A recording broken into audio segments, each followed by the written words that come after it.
bab tentang haramnya menghajar saudaranya sesama Islam lebih dari 3 kali. Menghajar adalah mendiamin tanpa mengajak bicara. Illa li bid'atin, kecuali karena dia pelaku bid'ah atau karena dia memang tidak malu dengan dosa kesalahan yang dilakukannya. Pertama, ini adalah masalah tidak boleh kita di saat kita berselisih dengan seorang muslim lalu kita diam sampai lebih dari 3 hari. Dan ini termasuk minal kabair, termasuk dosa besar. Kalau mati masuk neraka. Jadi kalau terjadi sesuatu hendaknya jangan, kalau memang namanya manusia, mendiamin saudaranya yang seagama ini jangan lebih dari 3 hari. Kecuali karena bid'ah. Dia pelaku bid'ah yang kalau kita dekat dengan dia, syiar bid'ahnya semakin jadi, atau bahkan dia semakin gede kepalanya, dianggap kebid'ahnya adalah sebuah kebenaran karena kita ngerumunin dia. Maka manusia semacam itu boleh dihajar. Kalau memang menurut kita hajar adalah lebih bermanfaat untuk dia dan lebih bermanfaat untuk umat. Atau orang yang sudah tidak malu lagi dengan dosa-dosa. Kalau orang sudah tidak malu lagi dengan dosanya, maka enggak perlu, maka boleh dihajar. Tentunya dengan catatan. Di saat ada kalimat memperkenankan hajar, mendiamin itu dengan catatan bahwasanya hajar lebih baik bagi dia. Agar dia kembali ada kerja tobat. Imam An-Nawawi mendatangkan firman Allah Subhanahu wa taala, qala Allah taala, Allah Subhanahu wa taala berfirman, "Innamal mu'minuna ikhwatun fa aslihu baina akhwaykum." Bagian pertama adalah innamal mu'minuna ikhwatun. Ikrar, pengukuhan dari Allah bahwasanya seorang mukmin dengan mukmin yang lainnya itu adalah bersaudara. Pengukuhan dari Allah. Agar kita tahu bahasanya seorang mukmin dengan mukmin yang lainnya itu bersaudara, maka hendaknya kita sadari kalau kita bersaudara. Kemudian ayat berikutnya adalah, lanjutannya adalah fa'aslihu baina akhwaykum. Nah, buah daripada kesadaran kalau kita ini bersaudara, saudara itu adalah kita satu agama. Bersaudara artinya kesadaran seseorang akan keadaan ini, bahwasanya mereka adalah bersaudara. Maka ayat selanjutnya, aslihu baina akhwaykum. Nah, namanya hidupnya manusia itu tentu ada khilaf. Namanya manusia ada di saat dia mungkin lagi kurang nyaman keadaan fisiknya sehingga mengaruhi tentang jiwaannya. Lalu dia tiba-tiba ngomong kasar, lalu menjadikan orang lain tersinggung dan sebagainya, atau kelupaan kita karena kita sebagai manusia, lalu terjadi salah faham dengan yang lainnya. Nah, karena kita sudah memahami bahwasanya kita ini adalah bersaudara, maka kalau bermasalah kita begitu mudah untuk menyelesaikan. Kita masuk wilayah islah, aslihu baina akhwaykum. Maka hendaknya engkau segera mendamaikan di antara dua saudaramu yang berselisih. Gambarannya adalah ini adalah bertiga, kita hidup bertiga. Nanti selanjutnya sama. Bertiga, berlima, 10, terus dimulai dari bertiga dulu gambarannya. Bertiga ini adalah bersaudara. Nah, karena bertiga ini bersaudara, maka jika ada salah satu dari yang keduanya ini, jika berdua ini melakukan perselisihan, atau terjadi perselisihan, maka tanda iman kita di dalam hati kita itu, kita tidak rela dengan adanya perselisihan semacam ini. Maka kita harus mengambil peran fa'aslihu baina akhwaykum, mendamaikan dua orang berselisih. Pada dasarnya selisih ini nggak boleh ada. Berselisih ini nggak boleh terjadi karena seorang mukmin itu ikhwah, bersaudara.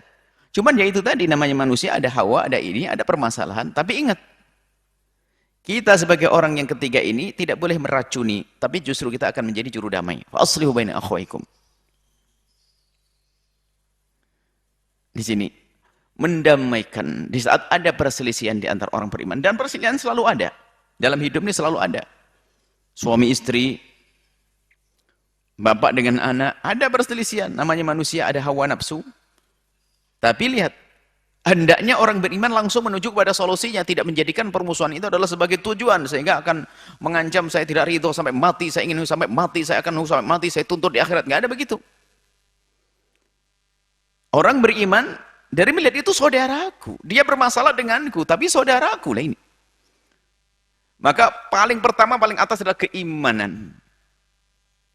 Setelah ada keimanan, maka lihat, buat cabangnya daripada kesadaran akan punya iman ini akan menjadikan orang itu merasa bersaudara. Bisa dikatakan bahasanya merasa kita bersaudara tanda kalau iman kita ini benar. Kalau bersaudaranya nggak benar, iman yang kropos. Lah tanda persaudaraan ini benar, maka lihat, di saat ada sesuatu perselisihan, maka kita akan masuk wilayah solusi agar kembali kepada keimanan. Maka lihat pertemuan yang lalu Imam Nawawi mendatangkan tentang bagaimana dosa besarnya orang ngadu domba. Lihat, orang bersaudara dihancurkan. Bagaimana besar dosanya orang yang menggunjing karena menjadikan permusuhan. Karena ini yang penting tiga adalah keimanan dijaga, dan tanda keimanannya seseorang ada namanya ukhuwah yang terjalin. Ukhuwah ini sekaligus menunjukkan kalau iman kita ini kuat. Maka karena dia menyadari ukhuwah ini tanda keimanan, dan dia menyadari dini adalah bersaudara, maka kalau ada perselisihan di dalamnya, maka dia akan segera masuk solusi agar segera kembali ke imannya tersebut. Bukan rusak, bukan hancur. Aslihu baina akhwaikum. Maka wasulhu khair, jadi juru damai itu istimewa. Juru damai istimewa. Kemudian Imam Nawawi mendatangkan firman Allah, wa ta'awanu 'alal itsmi wa la ta'awanu 'alal itsmi wal 'udwani. Kalau tadi aslihu baina akhwaikum, jadilah kau juru damai di antara saudaramu yang berselisih. Wala ta'awanu 'alal itsmi wal 'udwani. Penyempurna itu. Penyempurna adalah jangan sampai kita ini tolong-menolong dalam berbuat zalim kepada saudaranya. Memang kita tidak berbuat zalim, tapi kita menolong orang lain, memberikan fasilitas, memberikan kesempatan, mendiamkan, kita masuk bagian zalim kepada saudara kita.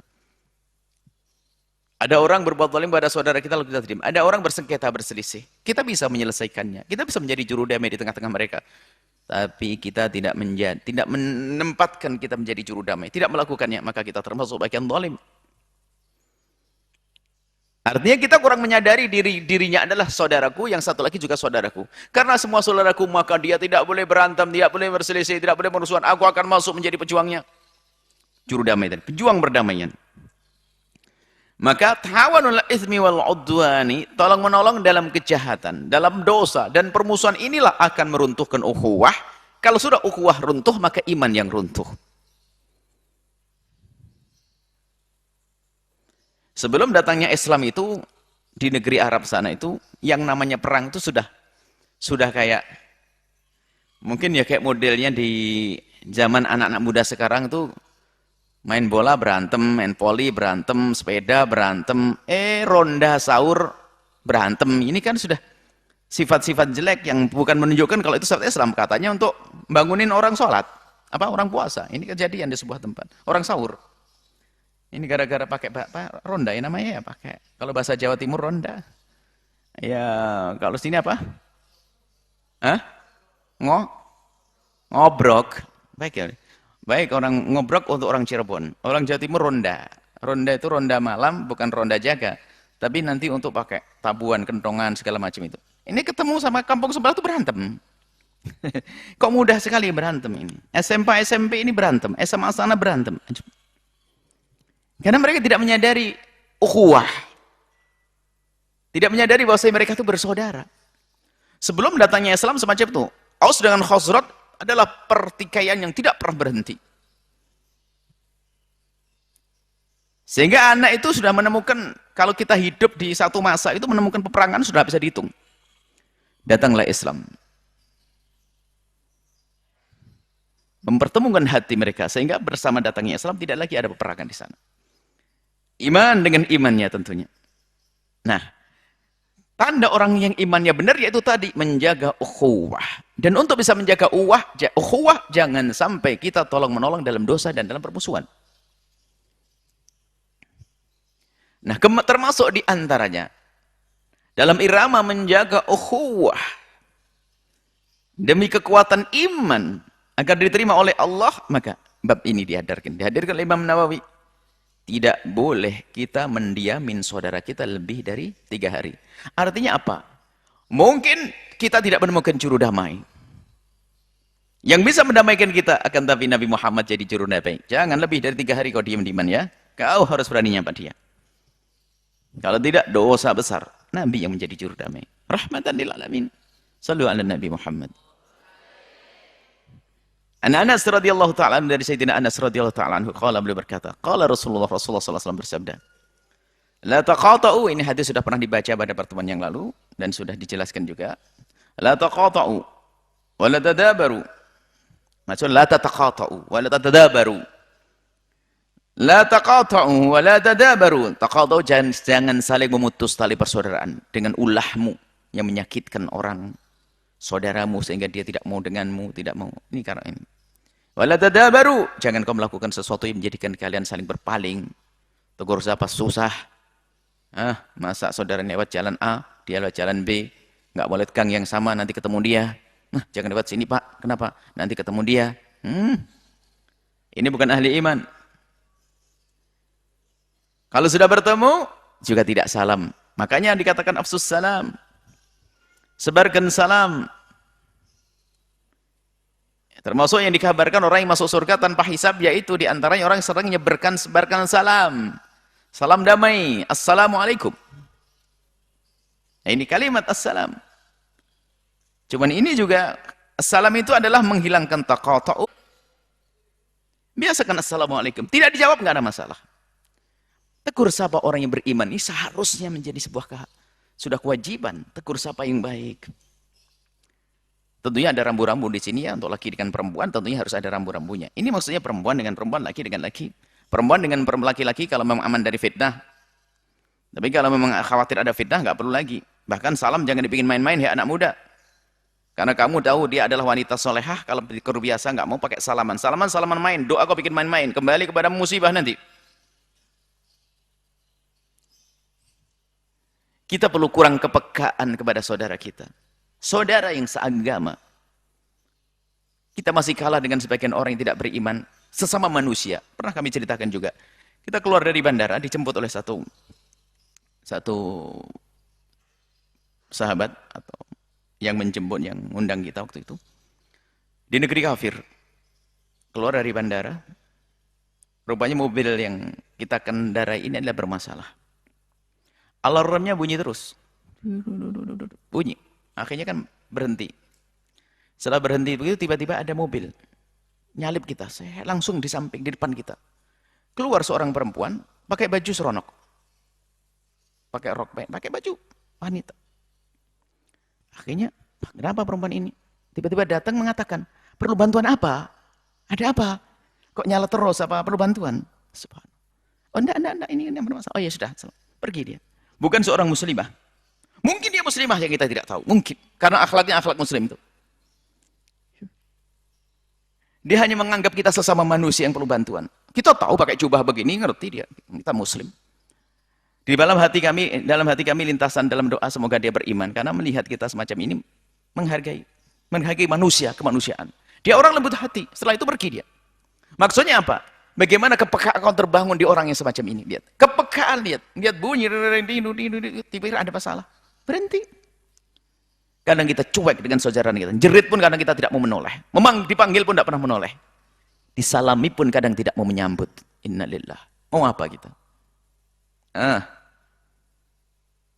Salamlah karena Allah. Kalaupun tidak dijawab, jangan gelisah, jangan gundah. Nanti malaikat yang menjawab. Allah yang menjawab.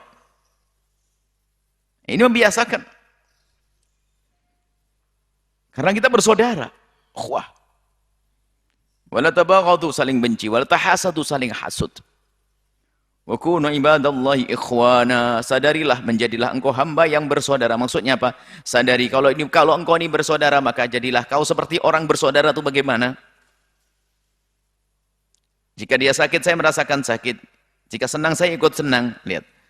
Yang senang atas musibah orang lain, lihat pendengki dia. Yang sedih atas kegembiraan orang lain, dia dengki. Tahasadu. Wala yahillu li muslimin ay yahjura akhahu fawqa thalathin. Tidak halal, haram artinya seorang muslim mendiamin saudaranya lebih dari 3 hari. Ini dalam keadaan bermasalah. Kalau tiba-tiba kita nggak ketemu diem-dieman, ya nggak ada masalah. Maksudnya ada permasalahan, ada sengketa, lalu kita diem lebih dari 3 hari, dosa besar. Diancam. La yahillu, tidak halal. Haram, dosa. Muttafaqun alaih, hadis riwayat Imam Bukhari dan Muslim. Lihat, ini adalah Nabi langsung memberikan solusi. Namanya manusia ada sih persengketaan, tapi ingat, berlomba-lombalah. Di saat sudah sampai 3 hari, misalnya jam 12 siang ini berantem. Dosa berantem, dihitung jam 12 siang berantem. 1, 2, besok hari ketiga jam 12, sebelum jam 12, biar saya tidak kena dosa, saya akan datang ke saudaraku, apapun yang terjadi. Mengucapkan salam, menyapa. Oh, selamat dari dosa. Kalau disambut, alhamdulillah. Kalau tidak, dia selamat dari dosa. Saudaranya yang dosa. Wa Nabi Ayyub radhiyallahu ta'ala anhu, dari Abi Ayyub radhiyallahu ta'ala anhu, anna Rasulullah, sesungguhnya Rasulullah sallallahu alaihi wasallam qala, bersabda, la yahillu li muslimin ay yahjura akhahu fawqa thalathi layalin. Tidak diperkenankan seorang muslim itu mendiamin saudaranya lebih dari 3 malam. Masih 3 hari 3 malam lah maksudnya. Sampai yaltaqiyani, berjumpa keduanya. Wa yu'ridu hadha wa yu'ridu hadha, yang ini berpaling, ketemu berapa orang lihat sana. Ada dia tahu. Ada masalah apa itu? Ini ruti setan. Malaikat mah tahu, ini pura-pura nih manusia ini. Catat amal buruk. Hati-hati. Dosa besar. Ngurangi rezeki, ngurangi berkah hidup, menjadikan hidup tidak enak, semakin kotor hati. Justru diperangi di saat kita mulai tidak senang dengan seseorang. Saudaraku kurang ajar ya. Lawan dia. Sampai kegelisahan, kegundahanmu hilang. Jangan sampai koreng hati itu kau biarkan mengembang, bertambah, menjadi sakit. Semakin parah, jangan. Itu kan koreng hati itu, kedengkian, kebencian itu. Sehingga koreng hati ya sakit terus, lihat. Lihat saudara tidak berrezeki sakit, saudara yang sukses sakit. Wa khairuhuma, nah, jika memang ada terjadi di antara kita ini persengketaan, perselisihan dengan saudara, wa khairuhuma, yang paling bagus di antara dua yang bersengketa adalah alladzi yabda'u bisalami, yang memulai salam, memulai membuka komunikasi lagi. Muttafaqun alaihi. An Abi Hurairah, dari Abi Hurairah radhiyallahu ta'ala anhu, qala, beliau berkata, qala Rasulullah sallallahu alaihi wasallam bersabda, tu'radul a'malu, disodorkan amal ini kepada Allah fi kulli itsnain wa khamis, setiap hari Senin dan Khamis. Allah Maha tahu sudah. Jangan bertanya untuk apa ini malaikat menyodorkan amal ini, untuk apa? Sudahlah, jangan banyak tanya. Allah sudah tahu semuanya itu. Cuman begitulah Allah memberikan tugas malaikat. Dan untuk peringatan bagi kita kalau amal kita disodorkan di hari Kamis dan Senin, sampai Nabi berpuasa karena ingin bahwasanya di saat disodorkan amalnya ditutup dalam keadaan berpuasa. Kemudian apa? Maha kasih Allah. Setelah disodorkan tuh lihat hamba yang beriman tuh melakukan dosa, ada kesalahannya. Fayaghfirullahu likulli imri'in la yusyriku billahi syai'a. Allah mengampuni dosa-dosa hambanya, subhanallah. Dengan tentunya yang hamba yang hidupnya penuh dengan kerinduan kepada pengampunan Allah dan kasih sayang Allah, sehingga dalam hidupnya tertata, termanage oleh dirinya sendiri, teratur oleh dirinya sendiri, karena kesadaran di dalam hatinya, dan hati yang menggerakkan seluruh anggota tubuhnya, hati yang penuh dengan keimanan. Nah, orang yang semacam ini amalnya akan disodorkan kepada Allah, dan jika ada kesalahan maka Allah akan ampuni karena hatinya dengan Allah. Wa yaghfirullahu likulli imri'in la yusyriku billahi, Allah akan mengampuni semua orang tadi, asalkan catatannya tidak menyekutukan Allah. Yang tidak menyekutukan Allah tidak masuk pembahasannya, tidak ada pengampunan sama sekali. Tapi ada orang yang tidak menyekutukan Allah, termasuk enggak dapat pengampunan dari Allah. Lah ini yang ribet. Kalau yang menyekutukan Allah langsung dicoret daripada wilayah pengampunan, nggak bakal ada di wilayah pengampunan orang yang menyekutukan Allah, selesai, kita pinggirkan. Tapi orang yang beriman kepada Allah ini akan diampuni semuanya oleh Allah yang Maha Pengampun, Al-Ghaffar, Al-Ghafur, At-Tawwab. Wasi'ar rahmati wal maghfirati. Kecuali ilam ra'an bainahu wa baina akhihi syahna. Oh. Allah akan mengampuni dosa dosa hamba-hambanya yang beriman kepada Allah kecuali untuk si dia. Si dia dan si dia, dua orang. Bainahu wa baina akhihi syahna, yang punya persengketaan, perselisihan, kebencian, permusuhan. Ada syahna. Maka inilah merugikan betul. Kalau kita punya kebencian, permusuhan dengan saudara kita, Masya Allah, susah diampuni dosa kita di saat Allah membagi-bagikan pengampunan. Ini setiap hari Senin dan Khamis. Setiap malam di Syaban. Ada hari-hari yang Allah membagi-bagikan pengampunan kepada hambanya, tapi tidak diberikan kepada orang yang punya syahna, kebencian, dengki, dendam kepada saudaranya. Makanya dari awal bab ini yang dibahaskan ini, untuk membersihkan ini, agar kita mendapatkan pengampunan dari Allah. Innalillah. Ayo koreksi diri kita yang punya permasalahan dengan saudaranya, jangan biarkan itu nuruti setan. Setan bertepuk tangan di saat kita menghajar saudara kita lebih dari 3 hari. Karena setan tahu kalau dia sudah menjadi kawannya, maka jangan mau jadi kawannya setan. Tawaduklah, mengalah, mulia di hadapan Allah. Gak perlu kesombongannya setan kita bawa lalu gengsi. Sorry deh, dia adik biar datang dong. Adik kok, masa kakak datang? Awas, hati-hati sombong. Saya suami masa minta maaf sama istri. Sombong. Oh, saya ustadz minta maaf sama murid. Ini gimana ceritanya? Nggak bisa. Oh, nggak bisa. Nggak begitu. Namanya ustadz kan bisa salah. Suami bisa salah. Yang gede lebih bisa salah. Bahkan karena kita bersengketa, tidak harus kita yang bersalah yang datang minta maaf. Karena apa? Memang kita tidak bersalah. Akan tapi sudah terjadi perselisihan. Kita tidak bersalah dengan saudara kita, berselisih, lalu terjadi percecokan yang tidak sedap didengar, maka menjadikan tidak enak hati, lalu berpisah sehari 2 hari. Hari ketiga, kita minta maaf. Tidak harus yang melakukan kesalahan. Jadilah yang paling mulia, biarpun saya tidak salah. Yakin kesalahan ada pada dia, saudaraku. Tapi aku ingin mendapatkan kemuliaan, aku akan datang, bismillah. Sampai dikisahkan, 2 orang sahabat berselisih. 2 sahabat berselisih. Berpisah. Setelah berpisah itu Allah ingatkan di waktu yang sama. Astagfirullahaladzim, saya berselisih. Bergegas. Bergegas kembali minta maaf, ketemu di tempat yang dia berselisih. Begitu berebutnya ingin buru-buru. Sudah jauh pulangnya, sudah jauh berjam-jam. Akhirnya apa? Tidak, saya tidak akan tidur kecuali aku sudah minta maaf kepada saudara. Balik lagi. Saya tidak akan bisa tidur malam ini karena aku punya masalah dengan saudaraku. Keluar dari rumahnya kembali, sampai ketemu lagi di tempat yang sama. Ya, okay. Karena berlomba mereka. Saya ingin menjadi orang pertama yang minta maaf. Itulah halnya ahli iman. Jangan hanya sekedar kita dengar cerita semacam ini. Jadilah aku. Jadilah dia. Orang beriman semacam itu. Bagi yang punya permusuhan apa? Allah perintahkan, utruku hadaini, tinggalkan 2 orang ini, biarin dia, jangan diampuni, jangan dimaafkan. Utruku hadaini, biarkan 2 orang ini. Innalillah, na'udzubillah. Hatta yustaliha, sampai damai. Kalau damai baru nanti diampuni, kalau tidak damai, masya Allah. Wan Jabir radhiyallahu taala anhu, dari Sayyidina Jabir, beliau berkata, qala sami'tu Rasulullah, aku mendengar Rasulullah sallallahu alaihi wasallam yaqulu, bersabda, inna syaitana qad aisa ayya'budahul musalluna fi jaziratil arabi. Setan sudah bosan menjerumuskan orang di Arab, jazirah Arab, untuk menyembahnya. Menyembah setan yang menyembah berhala dan sebagainya. Ini tafsirannya banyak. Artinya, sebagian menafsiri bahwasanya setelah kemenangan Islam, Fathu Makkah, setelah itu tidak ada lagi orang yang bisa menyembah Allah terang-terangan dibarengi dengan menyembah setan, menyembah berhala.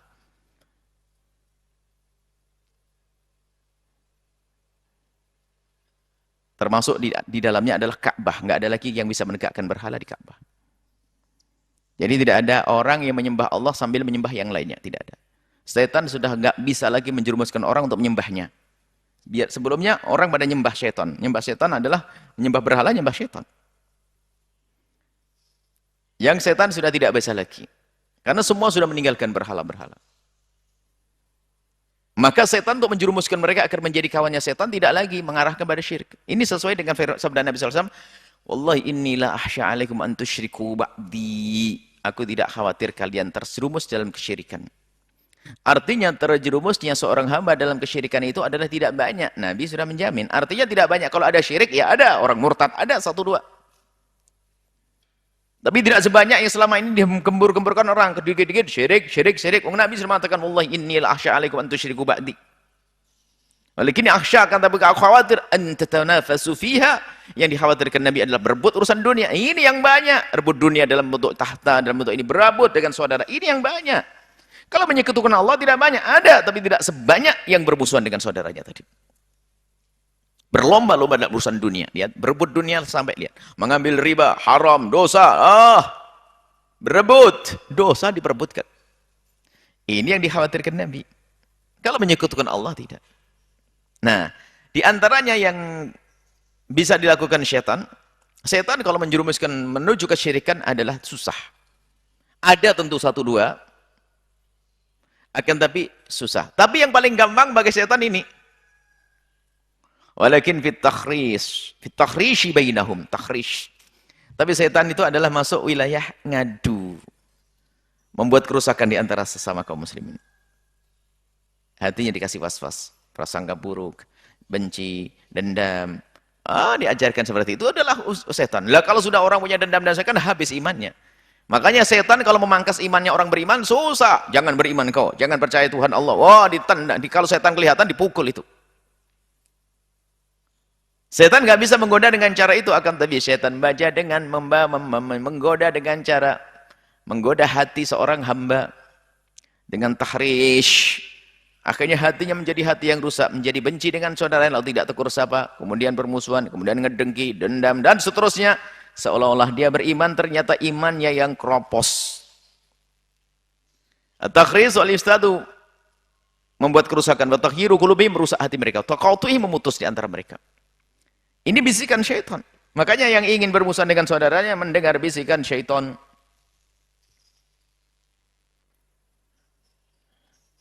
Jangan dengar bisikan tersebut. Wa Nabi Hurairah radhiyallahu ta'ala dari Abi Hurairah radhiyallahu ta'ala anhu.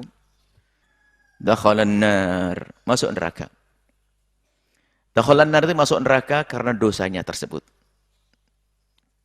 Bisa jadi masuk neraka karena apa? Iman yang kropos. Berarti su'ul khatimah, bukan beriman lagi. Penjabarannya begini. Oh, orang kok memusuhi orang beriman? Ini kan aneh. Orang beriman semestinya tidak pernah memusuhi orang beriman. Yang memusuhi orang beriman bisa jadi iman yang kropos. Yang iman yang kropos tidak iman.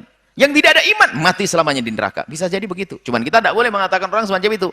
Hanya ini para ulama menafsiri famata dakhalan nar, masuk neraka, akban neraka selamanya, atau sesuai dengan dosa-dosanya. Mungkin sesuai dengan dosa-dosanya karena dia masih beriman. Bisa jadi selamanya kalau imannya hilang karena apa? Oh, dia memusuhi orang beriman.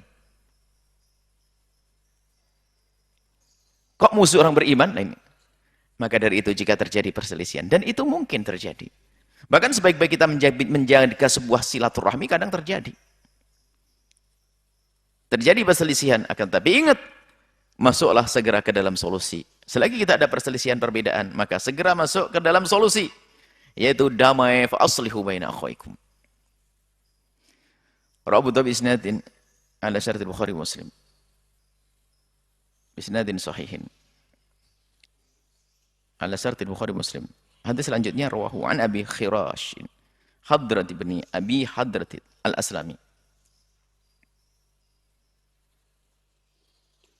radhiyallahu taala anhu annahu sami'a Nabi sallallahu alaihi wasallam, beliau mendengar baginda Nabi sallallahu alaihi wasallam yaqulu, Nabi bersabda, man hajara akhahu sanatan Allah. Barang siapa yang mendiamin saudaranya sampai 1 tahun. Beberapa waktu yang lalu ada yang ngadu, suami istri nggak tegur sapa selama 1 tahun. Anaknya nangis sampean. Bapak ibu saya tidak pernah ngomong selama 1 tahun. Ajib. Belum mati untungnya. Semoga sadar. Kalau mati kan neraka langsung.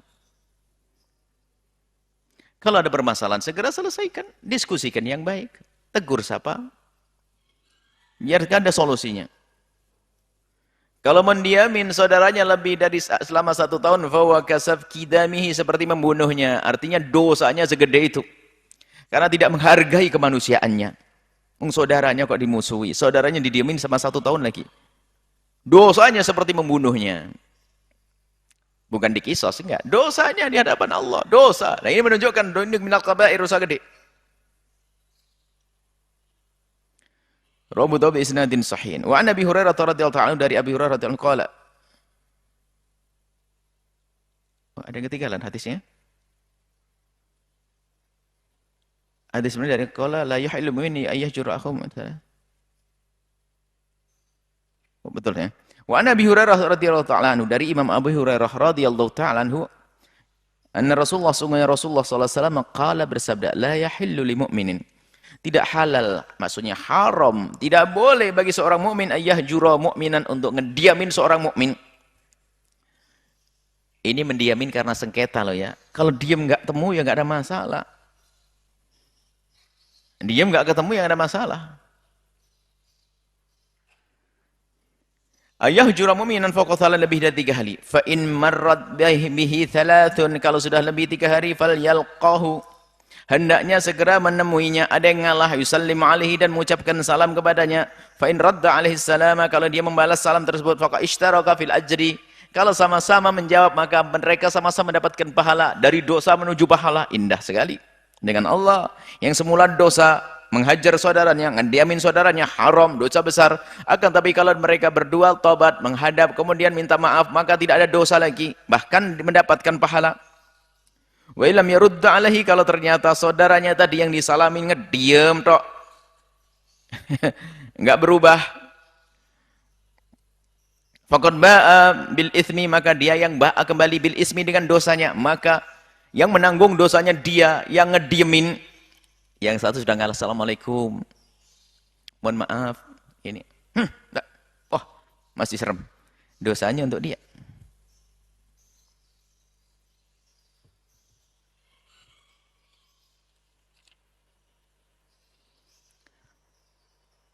Wa kharaja al-musallimu minal hijrati.